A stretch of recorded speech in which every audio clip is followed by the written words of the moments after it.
I've been expecting you.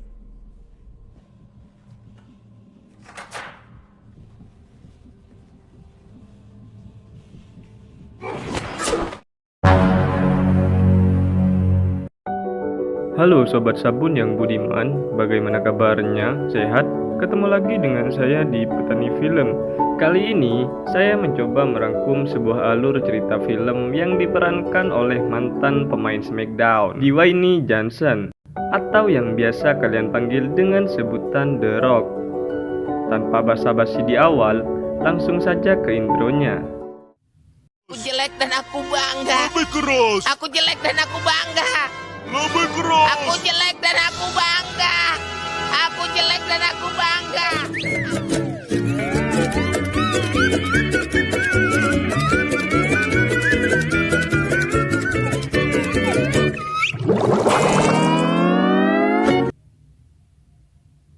Film akan berfokus pada pemeran utama kita, yaitu James, yang sedang berada di dalam penjara. Ini merupakan hari pertama James yang berprofesi sebagai driver akan dibebaskan dari penjara tersebut.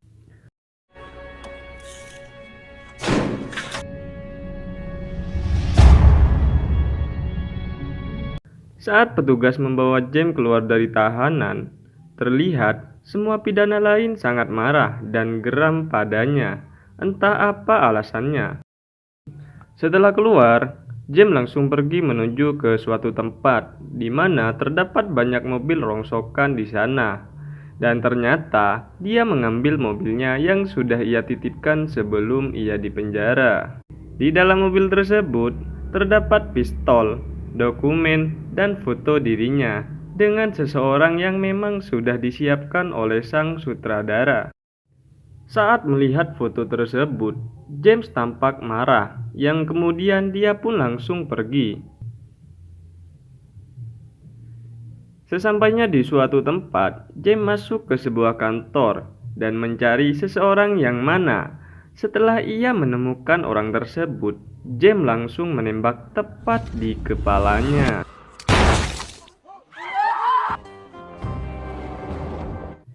Scene berpindah pada seseorang yang sedang ingin membeli narkoboy, namun tidak memiliki cukup uang di sakunya.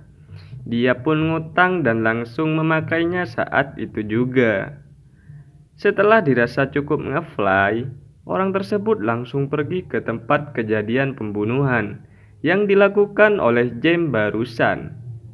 Dan ternyata dia adalah seorang polisi yang bernama John, yang ingin ikut serta dalam penyelidikan yang dilakukan oleh polisi perempuan yang bernama Chai Chero.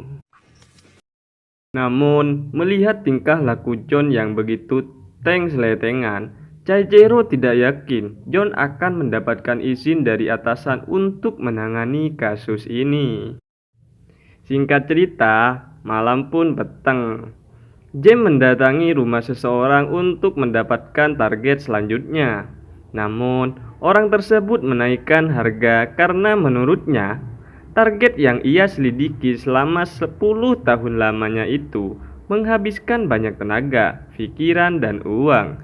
Karena James tidak mau membayar lebih tinggi, orang itu mengancam James dengan anak buahnya yang memiliki gelar UFC atau juara petarung bebas di daerahnya yang ukurannya lebih besar dari James. Namun, saat sang juara UFC itu melihat tato di tangan James, nyalinya langsung ciut karena dia tahu bahwa James adalah mantan SmackDown terkenal yang dijuluki dengan The Rock. Di hari kedua, semenjak James dibebaskan, kita diperkenalkan pada seorang yang sedang melatih kekuatan fisiknya. Dia adalah Jane, disebut killer karena dia adalah seorang pembunuh bayaran yang profesional.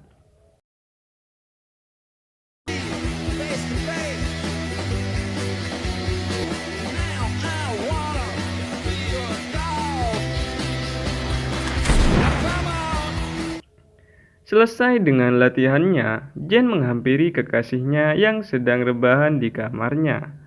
Tak kuat dengan godaan setan yang merayu, mereka pun...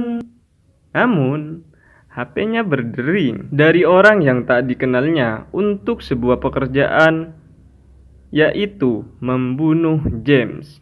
Jane pun bergegas dan menyiapkan seperangkat alat tempurnya untuk memburu James.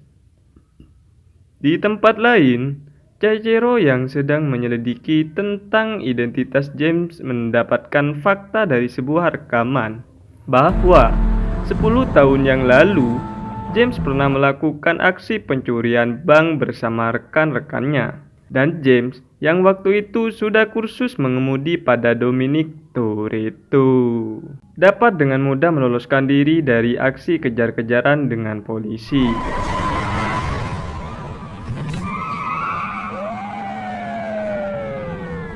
Sesampainya di markas mereka, sekelompok orang jahat lainnya menyerang James dan kawan-kawan untuk merampok hasil rampokannya.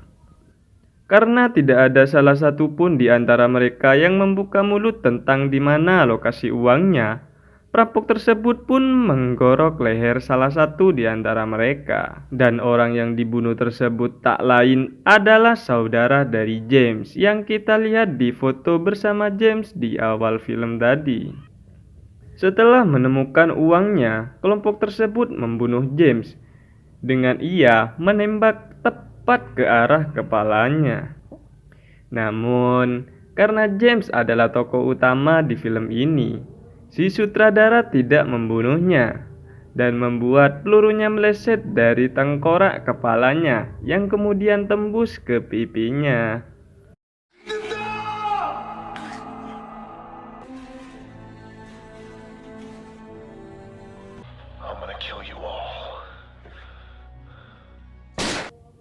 Dokter yang merawatnya pun kaget melihat James hidup lagi, yang kemudian memasang sebuah pelat besi agar kepala James tidak bengkok. Dan sebab itu, misinya kali ini ialah memberantas seluruh kelompok yang telah membunuh rekan-rekannya sampai ke akar-akarnya. Kembali ke masa sekarang, di mana James berada tepat di depan rumah target yang akan ia bunuh. Dan target tersebut adalah seorang kakek tua yang waktu itu berada di kejadian.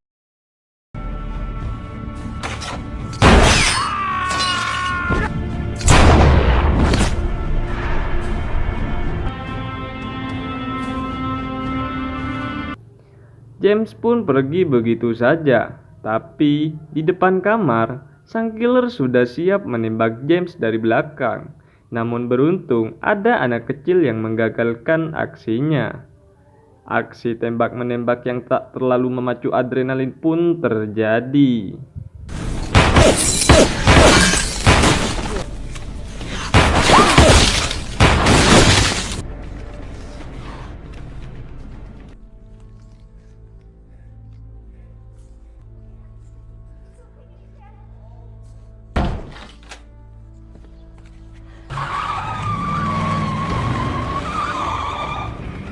Melanjutkan misinya, kali ini James sudah sampai di sebuah klub dan melihat seorang pria dengan tato di tangannya, membuatnya terngiang-ngiang pada kematian saudaranya. Kemudian, John mengikutinya masuk ke dalam toilet, dan duel singkat pun tak terelakkan lagi.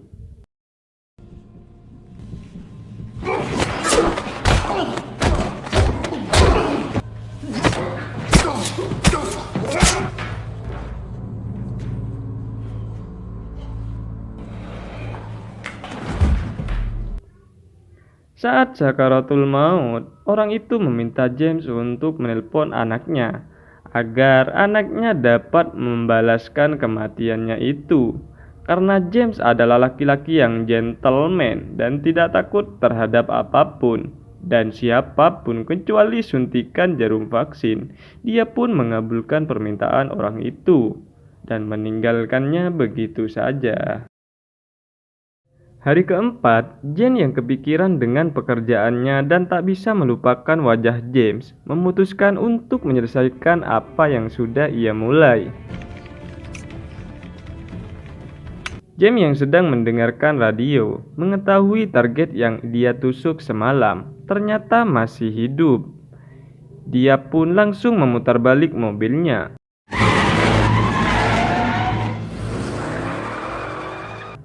Sesampainya di rumah sakit, John menerobos masuk ke ruang operasi dan menembak mati pria itu hingga benar-benar tewas.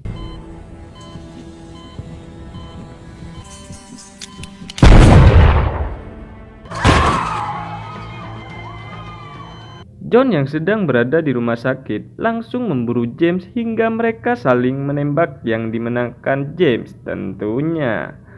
Yang kemudian menodongkan pistol ke kepala John, namun James tidak membunuhnya karena dia melihat lencana polisi di pinggangnya. Di perjalanan pulangnya, James yang menyadari sedang diikuti oleh Jane langsung tancap gas dan aksi kejar-kejar pun terjadi. James berhasil memojokkan Jane. Namun, saat mengetahui Jane bukanlah targetnya, dia pun hanya menembak ban mobilnya. Tapi Jane membalasnya dengan tembakan mengenai lehernya.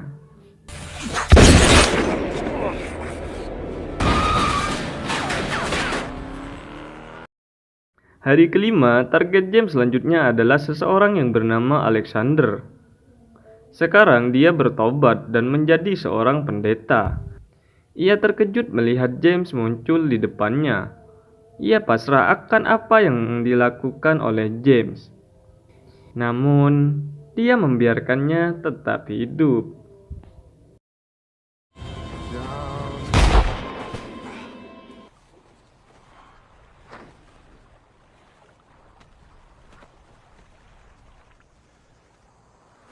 James kembali ke gereja dan merenung di sana karena merasa semua targetnya telah dia habisi.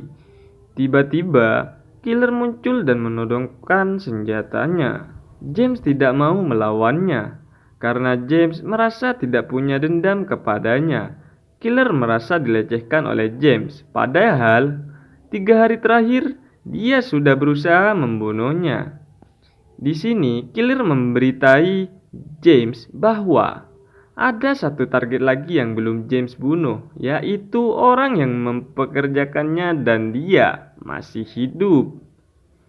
Kemudian muncul Jones ke sana, menyuruh killer untuk menurunkan senjatanya. Killer pun tidak mau melakukan itu, karena dia belum menyelesaikan tugas terakhirnya tersebut. Tiba-tiba, si John malah menembak James. Faktanya, John adalah sosok yang menembak kepala James 10 tahun yang lalu. James tidak mengetahui identitas John, karena John adalah sosok polisi yang menjadi dalang di balik semua masalah ini. Ketika John menganggapnya masalah ini sudah teratasi, dia pun menelpon mantan istrinya. Namun, tiba-tiba, John tertembak dari belakang. Ya, James masih selamat karena tembakan John mengenai plat besi yang tertanam di kepala James 10 tahun yang lalu. Metal plate. I can't feel anything. Tamat. Ending yang mengaulengkan. Ya, meski seluruh cerita di awal film terkesan dibuat dengan terburu-buru, banyak hal yang tidak dijelaskan, sedikit kecewa sebenarnya. Namun, tetaplah masih layak untuk ditonton dan yang paling terpenting adalah jangan lupa nyabun coy.